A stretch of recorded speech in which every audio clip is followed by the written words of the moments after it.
You learned how to hold your breath before you learned how to raise your hand. You felt the room before you spoke in it.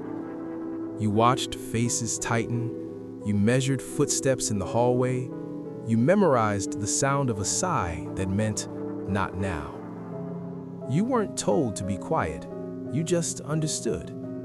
The air shifted, and you made yourself smaller. The conversation turned sharp, and your words dissolved before they reached your mouth.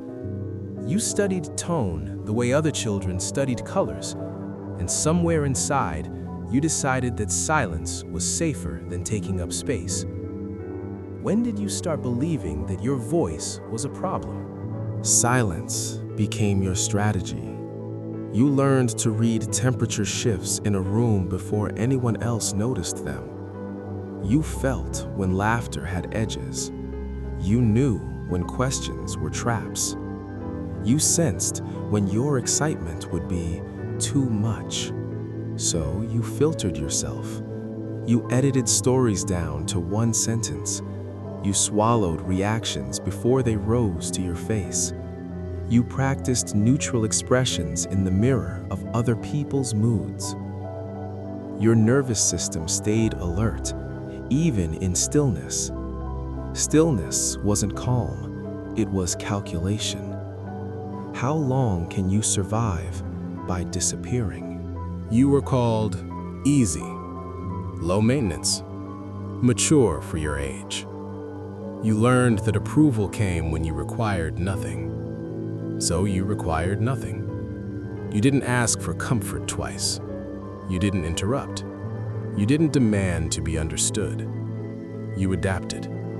Your body stored the unsaid, tension in your shoulders, tightness in your jaw, a heartbeat that never fully slowed. You weren't broken.